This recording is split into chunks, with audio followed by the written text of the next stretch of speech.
right, Maria, time for another chapter in the magic story. I'm so excited. So last week we learned a little bit about how, at least in the maestros and in the cabaret, the second in command and the boss have really fun, great relationships. Very cute. Really strong relationships, doing good work. Yeah. Anyways, we know that Elspeth arrived on New Capenna thinking that this is her home plane. That's what Ajani thinks. And that New Capenna is this vertical city, aka Sideways Stories from Wayside School, on top of what is a devastated plain. There's like a magical barrier between this beautiful city and a plain that is like a wasteland. Oh, interesting. Okay, so now we're following Elspeth, and Elspeth is just kind of like trying to make do in New Capenna. She's just working her jobs, right? She keeps finding odd jobs. Oh, that's right cute. now she's working in a laundry where, because she is super strong, it's her job to like haul bags of laundry back and forth from the train station. I never thought, like, what would a job would a planeswalker be qualified right? Like, for? you don't think of planeswalkers as having jobs. No. But Elspeth is just like, I'm just here trying to keep my head down while all of these 5 families keep trying to recruit everybody. Yeah. She's just like, she can never keep a job because everyone's like, play our politics games. And she's like, I just am trying to figure out my past. Yeah. So right now she's working at a laundry. We also have like a little bit of a flashback when she met Ajani on Dominaria, like after the whole ordeal with Heliod and all of the underworld and that sort of business. Oh, yeah. And she's like having a hard time, and she's like, I don't know where my home is. I feel lost and I'll never be safe. Things are a general bummer. Oh, and Ajani is like, yeah, that's really rough. And like, honestly, as a planeswalker, the way you can only feel safe is at home is if you feel safe and at home in your own skin. And she's like, that's not the kind of advice I need right now. I am emotionally devastated from the fact that a god murdered me. Yeah, man. And I tried to bring my boyfriend back from the dead, and he turned out to be a completely different person when he was returned from the dead. I mean, wouldn't you be, though? I guess she's not. Would. But I feel like it would really change a person. Exactly. I feel like sometimes you bring someone back from the dead and they're different from how you expected. Some say dead is better. Anyway. This little pet cemetery for you. I watched that last week. Oh, you did? Yeah. All right. How good was my impression? 1, pretty good. Pretty good. 2, a lot of holes in that film. Oh, yeah. That's the most negligent family of all time. They should not have kids or be living near a highway. No. They're not qualified for either of those things. 2, why, after apparently these trucks have hit numerous pets and people, and no one has written their city council to be like, change the freaking speed limit on this road. It's a two-lane road, and these like oil tankers are hauling ass at like 6 miles an hour? Hauling What's gas, more wrong like. with you? Anyways, that's my brief. This has been our brief interlude of Pet Cemetery into the New Capenna storyline. I think it fits. But very enjoyable film. Anyways, where were we? Yeah. So Elspeth has this like little flashback talking to Ajani, and Ajani's like, "Oh, hey, while you were dead, I was searching for your home plane." Oh, that's nice of him. Yeah, exactly. Okay, so it turns out that the laundry dude that Elspeth is working for owes some money to the maestros, and the maestros come in while she's in the back and are like, give us our money. And he's like, give me more time. And they're like, no more time, money. Megan's a great bruiser. Money. And then they beat him up, and they mess up the shop, and Elspeth comes out from the back, and the shopkeeper, even though he was rude to her earlier, they're like, who are you? And the shopkeeper's like, that's just a customer. And Elspeth is like, I'm not a customer. Get out of this shop. I'm your worst nightmare. I mean, basically. Yeah.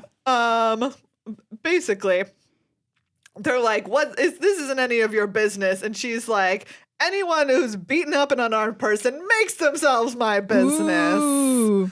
A lot of smack talk on New Capenna. There's a lot of smack talk in this scene in general. It was like pretty fun. Great. So yeah, they're like, you get your nose out of this or we're gonna beat you up. And she's like, hey, if you leave, I'll let you keep your kneecaps. Oh, sick. Literally, that's like some smack talk that's happening in here. Otherwise, I'm going to rip them up from your knees. I mean, yeah. And use them as shoulder pads. Exactly. But then she looks around and she's like, these are 4 heavily armed vampires. Yeah. So she's like smack talking to get them to chase her out of the shop so that they leave the shopkeeper alone. Okay. Because Elspeth is, after all, a hero. And so she like runs out of the shop and they all chase her. And like one of the women tries to slash her with a sword and Elspeth like dodges and punches her. But the woman is just wearing basically armor all over, I guess. So that doesn't work out great for her. Ouch. And then she ends up in a spot where it's like there's like a big fissure or like an unfinished bridge, right? And she's like, oh well, I'm cornered. Yeah. And then they start fighting and she's like, ugh, I need a weapon. And luckily there's like a whole bunch of like big steel poles there that are gonna go up in the construction. So she literally uses a giant steel pole as like a lance slash spear and just knocks all 4 of these goons in unconscious. one fell swoop. And then sure enough, someone there is watching and is like, slow clap. That's slow clap. You're like, slow clap. Great. That was nice. Love a good slow clap. And it is none other than Angelo, the secondhand vamp of the maestros that we met last week. And she's like, are you mad because I beat up your dumb goons? And he's like, no, apparently they were dumb and they're not good enough to be my goons. So we're chill. Game recognized game. Exactly. It is a very game recognized game moment. And he's like, come work for us. And she's like, that's not my jam. And he's like, well, I can give you like money. And she's like, I don't want money. And he's like, I can give you Halo. And she looks interested for a moment and she's like, okay, tell me more. Why would I want Halo? And he's like, whoa, if you're asking why you would want Halo, you're not from here. Right. And she's like, what do you mean? Yes, I am. And he's like, I was testing you. Of course like, I know it. I don't care. And she's like, tell me about this place. And he's like, actually, if you join the Maestros, we have all these museums. And we know last week that like Lord Xander was looking through his old manuscript and stuff. He's like, we can give you history. We know the history. If you want to be paid in history, kid, we can pay you in history. And she's like, great. So they're like walking and then they come to a big fountain. And this fountain is like an angel beating up a Phyrexian. Oh. Is like the topper of this fountain. And he's just like, oh, yeah. If you want to know more, like we have tons of these statues. We don't know what's going on in them. And she's like, oh, they don't realize that it's a Phyrexian that this angel is beating up, but I recognize it. And he's like, oh yeah, there's statues of angels all over the city as if we're supposed to revere them for an ancient battle or something. But the only thing they ever did that matters anymore was vanish and leave us the scraps to fight over. So it seems like probably the angels fought a battle against the Phyrexians on Capenna. And that's what's sealed under the magical barrier. Exactly. Is like the devastation from that. And then New Capenna is built on top of that. So anyways, Elspeth is like, bingo. I'm sure I'll work for you. Anyways, and we flash back to Dominaria, and Ajani's like, hey, I found your home. It seems like it might be this place, New Capenna. And the Gatewatch wants you to go to New Capenna because it seems like we had news that like maybe there were Phyrexians there at one point, and there's not now. Like it seems. How did they beat them? And Ajani is also like, there are plans to attack New Phyrexia, but we don't want to make any moves until we're ready and we know we can win. Sure.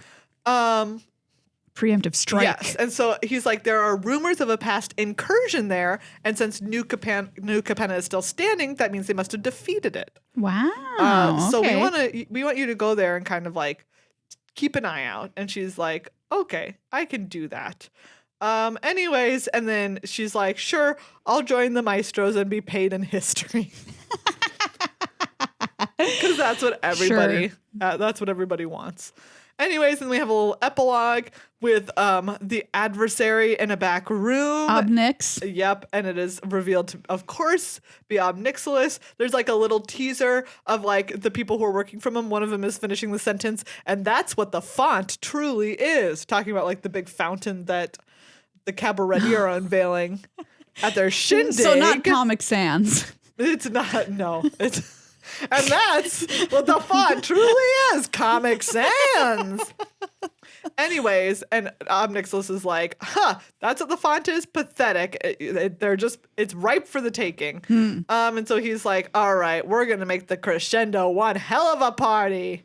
Ooh. The end. Okay. All right, so there you go. Wow, New Capenna story. This is my favorite story so far. It's a good story. I like it a lot. Yeah, it's very enjoyable. I want to know why those angels were there. Were they just New Capenna angels who fought the Phyrexians? I think so. I think New Capenna had angels on it. And now they're just like, there's only a few left. They're like maybe they literally all died. Because they were drained of their halo?